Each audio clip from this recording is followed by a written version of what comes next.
Assalamualaikum dan salam sejahtera. Saya Asim Hassan dan ini Awani Borneo.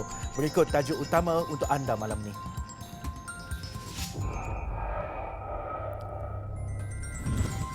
Raih perhatian pengundi muda, perlu strategi berbeza. Tangani banjir perlu pendekatan holistik.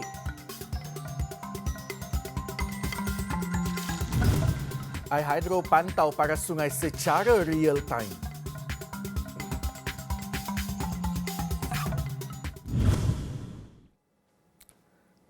Mendekati pengundi muda, antara strategi Parti Pesaka Bumi Putera Bersatu PBB berdepan pilihan raya umum PRU ke-15. Menurut Naib Presidennya Dr. Anwar Rapai, susun atur strategi itu bagaimanapun perlu dilakukan dengan teliti. Ini kerana anak muda mahukan pendekatan yang konsisten serta lebih interaktif.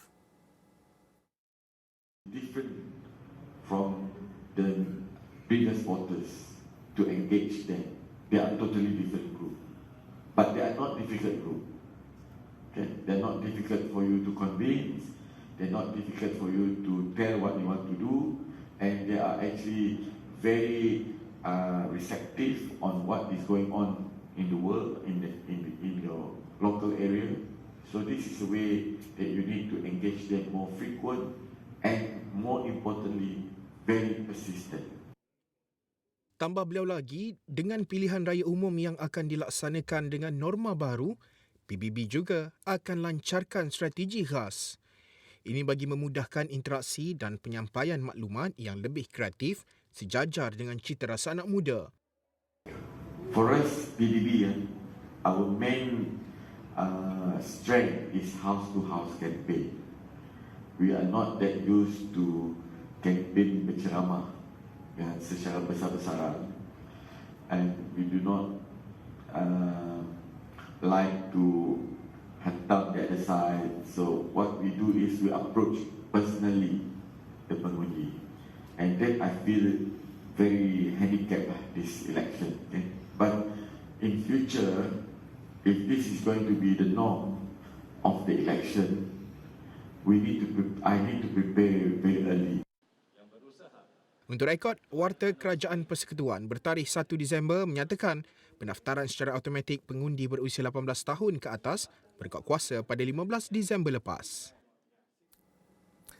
3 kementerian di bawah tadbir urus Ketua Menteri Sarawak Tan Sri Abang Johari Tun Openg disifatkan bukan tindakan pemusatan kuasa. Sebaliknya, ia bagi memudahkan pelaksanaan dasar-dasar yang dirancang melibatkan kementerian yang berkait rapat. Jadi di bawah artikel 6-3 Perlembagaan Negeri Sarawak, hanya ada 10 orang menteri saja yang dapat dilantik, kecuali ada pindaan kemudiannya. Jadi dalam keterbatasan kekangan yang ada ini dengan kementerian yang lebih daripada 10, jadi mau tidak mau, jadi Ketua Menteri perlu menyandang kementerian-kementerian yang utama dan penting, apatah lagi kementerian terbabit ada saling berkaitan. Menurutnya, ia bukanlah pemusatan kuasa seperti yang didakwa pengerusi DAP Sarawak Chong Chen Jen. Sebaliknya, mengambil kira sinergi di antara portfolio yang dipegang Abang Jo. Agenda ataupun objektif dan pemikiran di sebalik berapa buah atau tiga kementerian diletakkan di bawah kuasa Ketua Menteri itu, saya fikir adalah untuk memudahkan beliau merancang, melaksanakan apa-apa dasar, kerana ketiga-tiga kementerian itu adalah saling berkait rapat. Jadi dengan itu akan memungkinkan beliau dapat laksanakan segala dasar, rancangan dan projek yang berkaitan dengan lebih mudah.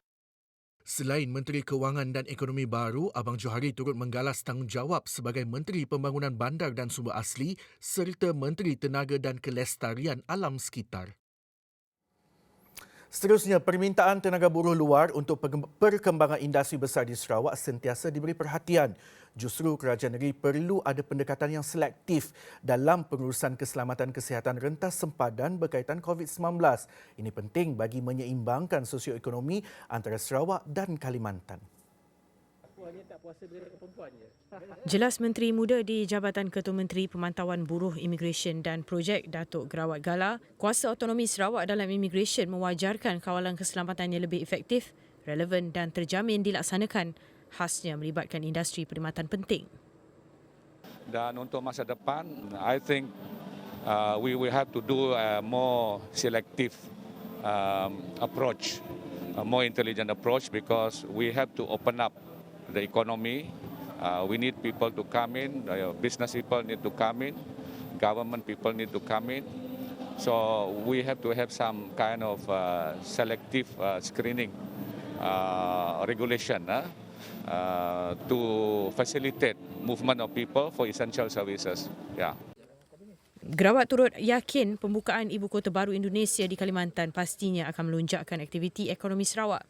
Bagaimanapun, kerajaan negeri pada masa sama akan lebih serius dalam memastikan kawalan keselamatan termasuk protokol kesihatan diutamakan. Memang sangat penting untuk dipantau ataupun perkara-perkara ataupun immigration dan buruh ini sangat-sangat penting untuk industri-industri seperti plantation dan industri-industri besar di mana mereka sangat-sangat memerlu work permit. Begitu juga dengan perkara berkenaan dengan immigration. The new Kalimantan capital, there's going to be a lot of movement between Sarawak and also Kalimantan, both ways. So we need to have in place a process to make sure whilst we facilitate movement of people, we do not sacrifice our security. Yeah. Beliau berkata demikian selepas selesai istiadat angkat sumpah Barisan Kabinet Kerajaan Negeri Sarawak pada Selasa. Menteri Muda Pemantauan Buruh, Immigration dan Projek adalah antara beberapa jawatan baru yang diwujudkan dalam Barisan Kabinet Kerajaan Negeri Sarawak. Secara dasar, fokus kementerian ini adalah untuk menyokong dan memudahkan pengurusan berkaitan buruh, immigration dan projek selaras dengan Pelan Strategik Pembangunan Sarawak pasca COVID-19. Kementerian Kerja Raya Sabah bercadang untuk melaksanakan caj perkhidmatan penyelenggaraan pembentungan di negeri ini bagi memastikan sistem pembentungan berada di tahap terbaik. Menterinya Datuk Seri Bomotar Radin yang juga timbalan Ketua Menteri Sabah berkata undang-undang untuk tujuan itu akan digubal bagi menyatukan bil pembentungan dengan bil air. Walau bagaimanapun di Sabah ini kita belum ada akta untuk pungutan pembayaran pembentungan. Jadi insya-Allah saya akan merancang macam mana rakyat boleh membayar bil pembentungan ini disertakan dengan bil air bersama-sama. Terdahulu beliau merasmikan Majlis Pecah Tanah Projek Pembinaan Loji Rawatan Kumbahan dan Rangkaian Paip Pembentungan Sandakan. Projek ini bernilai 221 juta dijangka siap pada 2025 dan akan memanfaatkan kira-kira 70,000 penduduk. Selain itu, Bomotar berkata caj pembentungan itu nanti tidak akan terlalu mahal sehingga membebankan rakyat. Tetapi, rakyat perlu bertanggungjawab dalam memastikan kesihatan bersama terpelihara. Pembentungan ini dia tidak juga mahal, lebih kurang RM8 satu bulan. Tetapi perlulah kita bayar sebab kita buang kita punya najis, tak akan ada periuk pula. Tapi sekarang ini macam masih percuma, belum ada pembayaran. Tapi saya rasa bukan masalah sangat. Sebab pembentungan ini pun penting dan rakyat berhak menikmati servis yang baik, tetapi kena bertanggungjawab. Seterusnya, masyarakat perlu peka terhadap peranan dan tanggungjawab yang boleh disalurkan kepada barisan hadapan dalam mendepani bencana khususnya monsun timur laut. Ia termasuklah tempoh sebelum, semasa dan selepas berlakunya sesuatu bencana. Selain melancarkan usaha menyelamat mangsa, ia juga menjamin keselamatan di Pusat Pembinaan Sementara PPS serta mencegah berlakunya jenayah.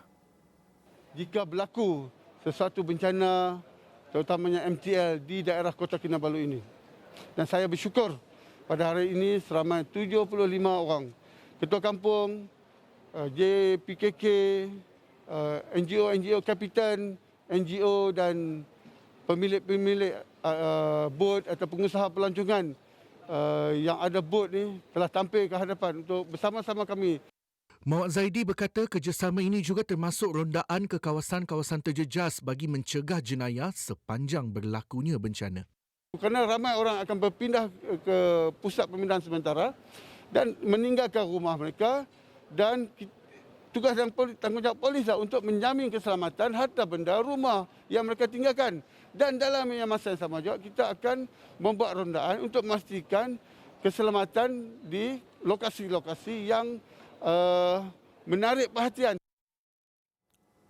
8 keluarga di Kampung Pangkalan Bukit Garam terpaksa berpindah selepas Sungai Kinabatangan dilaporkan melimpah. Menurut Ketua Balai Bomba dan Penyelamat PBB Kinabatangan, Nurul Azlan Shah Jamaluddin, paras Sungai Kinabatangan kini sudah melebihi paras bahaya dengan mencatat ketinggian 9.36 meter. Pasukan kami pada pagi tadi, paras air telah mencapai 9.36 meter berbanding semalam iaitu 9.34 meter. Dan petang kemarin pula pada sebelah petang pasukan saya membuat rondaan, bacaan paras air telah mencatat 9.3 iaitu masuk kepada paras amaran lah. Jadi hari ini dia melepasi paras amaran dan setakat ini ada 8 keluarga telah mengambil inisiatif sendiri untuk berpindah ke bangunan balai raya yang berhampiran, yang mana rumah mereka berada di tebing sungai lah. Menurutnya lagi, peningkatan paras air adalah susulan hujan lebat di bahagian hulu Kuamut. Difahamkan datang daripada Ulu Kuamut sana, dan sekiranya di sungai di Ulu Kuamut sana masih tinggi ataupun meningkat, air di kawasan Kinabatangan ini pun turut meningkat. Jadi selagi di kawasan sana air hujan berterusan, air sungai di Kinabatangan akan turut meningkatlah. Rondaan dari semasa ke semasa akan sentiasa dijalankan ke kawasan terbabit. Setakat ini belum ada pusat pembinaan sementara atau PPS dibuka di kawasan itu. Namun pihaknya turut menasihatkan penduduk agar berpindah ke tempat selamat jika melihat paras air semakin meningkat. Pantau paras air sungai secara langsung melalui laman sesawang Air Hydro Sarawak. Inisiatif Jabatan Parit dan Saliran Sarawak itu sekaligus membolehkan penduduk di kawasan berisiko membuat persediaan awal jika berlaku air pasang besar. Dia ada memasang stesen paras air dan stesen tolak hujan. Jadi dia adalah real time. Dalam masa yang masuk real time ni maksudnya dalam ketika masa itulah kita boleh dapatkan maklumat. Jadi boleh pergi ke laman web Air Hydro, kita boleh search dalam Google, cari je Air Hydro Sarawak dan kita boleh tengok secara live. Kalau masa tu hujan, kita boleh tahu di mana kawasan hujan, hujan lebat, hujan sederhana, hujan renjang-renjang, kita boleh tahu. Dan paras air pun terutamanya dia ada letak di kawasan-kawasan tertentu. Tegas Johri lagi adalah penting bagi penduduk agar sentiasa peka dengan persekitaran dan sentiasa bersedia menghadapi sebarang kemungkinan. Biasanya tanah runtuh akan ada tanda-tandanya. Tanah runtuh tu, terutamanya dari segi tumbuhan. Kalau kita tengok bukit tu, rumput dah tak ada, berkemungkinan kalau hari hujan dia boleh menyebabkan tanah runtuh lah, itu pertama. Kemudian kita boleh nampak runtuhan-runtuhan kecil yang bermula. Selalunya bermula dengan runtuhan kecil. Itu berkaitan dengan tanah runtuh lah. Selain paras sungai, pengguna juga boleh memantau taburan hujan di laman sesawang www.airhydro.sarawak.gov.my. Sekian Awani Borneo, ikuti rangkuman tragedi banjir yang membadai negara menerusi laman mikrointeraktif astroawani.com. Segala maklumat mengenai bencana banjir juga di aplikasi Astro Awani. Terima kasih kerana menonton saluran berita paling dipercayai di Malaysia. Saya Asim Hassan, salam hormat.